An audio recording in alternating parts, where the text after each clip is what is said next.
I think we need better batting practice with the World Cup around. Pratika Rawal, on the other hand, has pounced on the opportunity. They have some fresh energy, fresh legs. They have that young intent. It's starting at 11 a.m. local time, so I'm sure the floodlights will come into play late in the second innings. Who leads the series, Deepu? 1-0 India.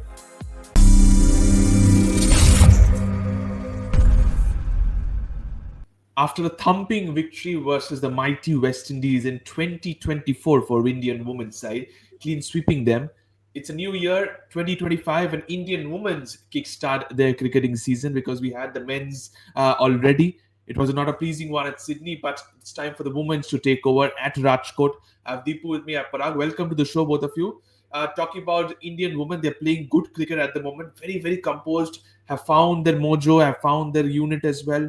Starting with you, Deepu, big news coming up. First of all, two big names rested for India.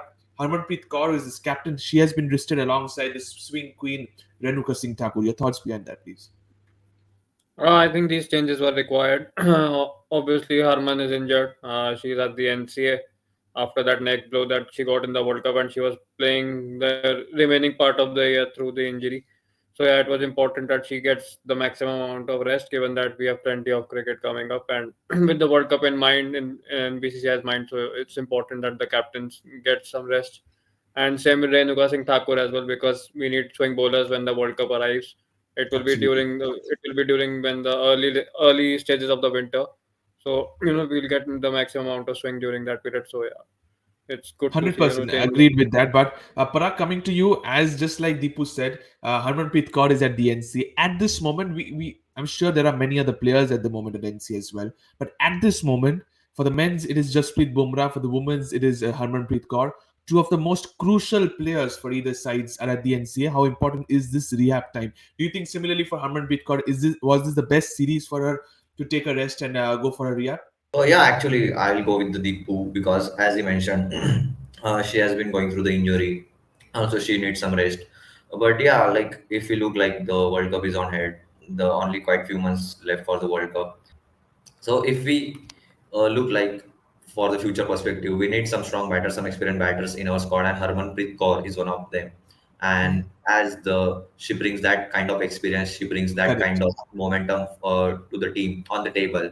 So and it will be very important to see like how will she recover and how fast she come back into the team. So yeah, it's Absolutely. like good move by the Indian team to cover the to take care of the Harmanpreet Kaur. So yeah. It's a good move you're saying. I agreed with that. And Smriti Mandana as a captain has not been bad, I must tell you. The leadership she's taking well. And I've heard a lot of rumors late in 2024. The next person to overtake Harmanpreet Kaur has to be Smriti Mandana, Deepu. But thoughts once again are on some of the experienced players that have not been picked. You were talking behind the scenes as well. Arundhati Reddy, Pooja Vastrakar, Shefali Verma, not picked. We understand that Renuka has been rested. So thoughts on these three players? Do they need to do a lot to make a comeback into the side? Uh, I think Pooja is suffering from an injury, even though we don't know the exact nature of it. But she is still reported to be in the NCA. And Shefali, obviously, a batter who hasn't scored 30 in the last 2 years, that was an alarming sign, and that call was, on the If card. I'm not So mistaken, she scored a big 100 in the recent past in domestic cricket. But Pratika Rawal, on the other hand, has pounced on the opportunity.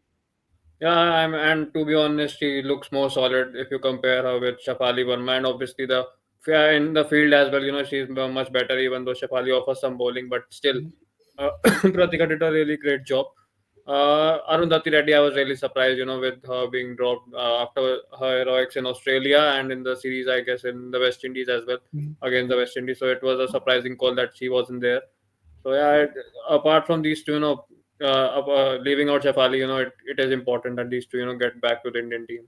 Absolutely. They are important that these two players get back to the Indian side, especially before the World Cup, I must say. But coming back to you, Parag, thoughts about the Ireland women's side. It's a massive opportunity for them to play somebody like an Indian in Indian conditions. They will be used to the spinning conditions. They played at Bangladesh. They were somewhat getting used to there, but this will be a bigger challenge, I must say. But the backbone of the Ireland women's side is more or less on Gabby Lewis and Ola Preston-Gast. But Amy Hunter has not been picked, probably for a niggle or something like that. She's not part of the squad.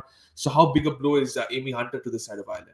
Yeah, we all know that it's been a really good opportunity for the Ireland women's team. Like if you look at the names, there are very fresh names, young names, quite a few youngsters, quite a few experienced players in their squad, and we all know that the Indian team is very filled with the stars, big stars like Smriti Mandana, Harleen Deol, and all. So it has been very great opportunity for the Ireland women's team to show some really good cricket in the Indian conditions. If they manage to win some games from this series, then it has been really it will be a really good for the Ireland women's team, Ireland women cricket overall for the future perspective also, and also for the upcoming big events. Like there are very more big events like T20 World Cup and all in the next year and also after that. So really great opportunity to show some really great cricket in the Indian conditions against a good Indian cricket team.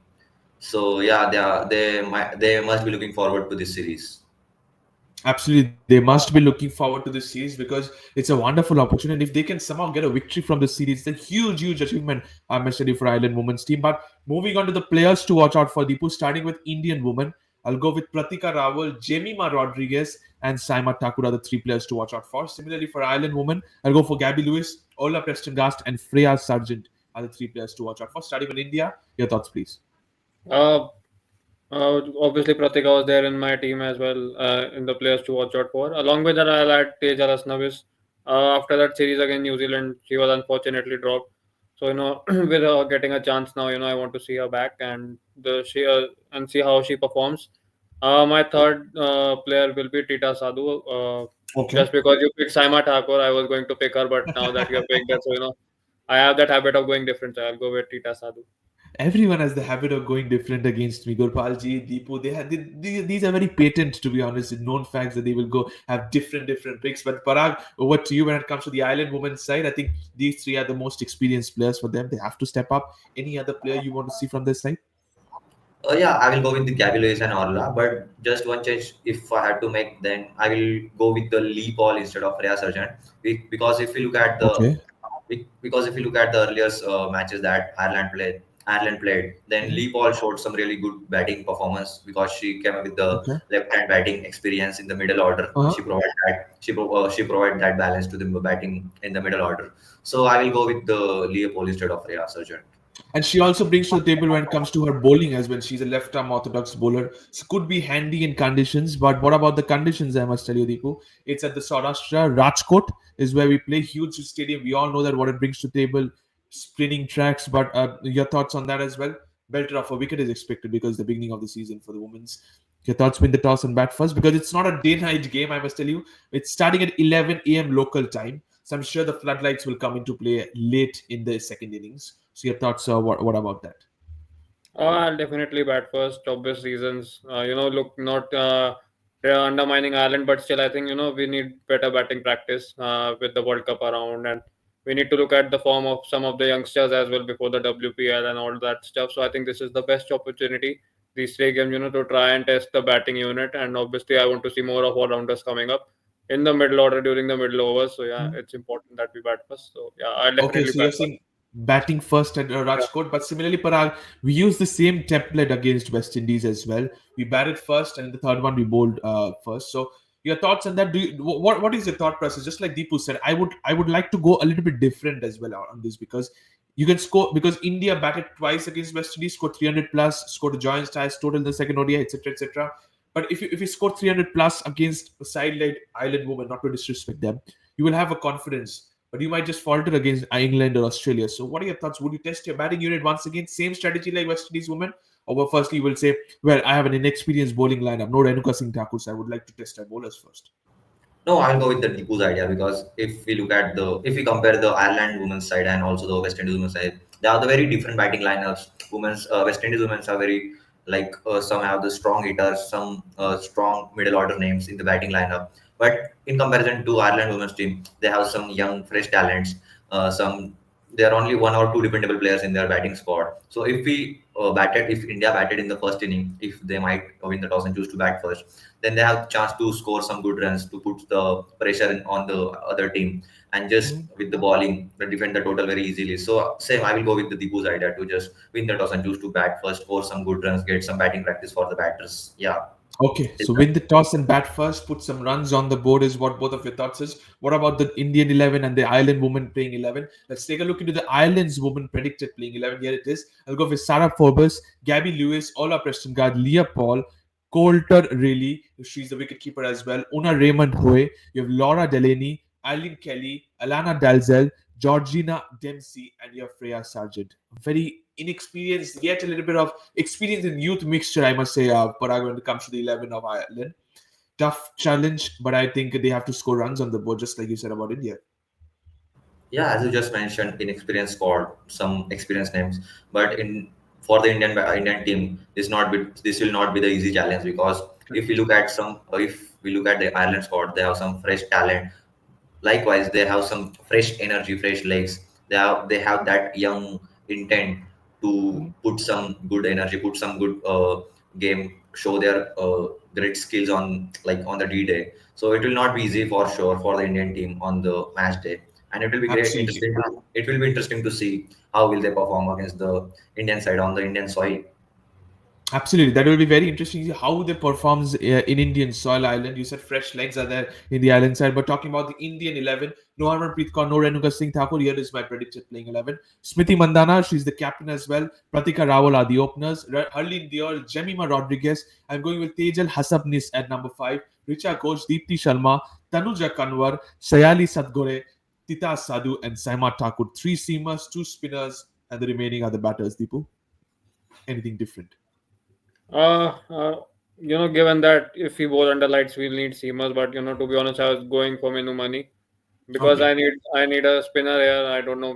The wicket might just turn. Given that the Vijay Hazare is also going on, I think Saurashtra is hosting matches over there. So maybe the wickets are tired, and might just take turn later in the inning. So I'll drop Sally Sadgare, and I'll get Minu Money because she can give batting option as well lower down, and obviously the gun fielder too.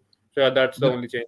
understandable, you're going for 3 spinners and 2 Yeah. seamers, but just like you do not have any seeming all rounder of just like Pooja Vastrukar on the ready, you're going with just 2 frontline seamers. You need to keep that in mind. So fair enough, you're going with your thoughts. Your Indian playing 11 looks good. Ireland 11 we have already discussed with Parag. Thank you so much, both of you. Final predictions. Who leads the series, Deepu? 1-0 India. Yeah, 1-0 definitely. 1-0 definitely India, straight answer. The Parag, is it the same for you as well? Yeah, 1-0, but I'm hoping to see some good cricket from the Ireland team also, so that they will put some good fight from their end. So Okay. it will be interesting to see if they put some good fight. Then the series will get interesting. Okay, so you're saying 1-0, but you're expecting a good fight from our Ireland. Thank you so much, both of you. Thank you to all the viewers for watching this video. Don't forget to subscribe to the Fifth Umpire. Press the bell icon as well. Thank you so much, and bye bye.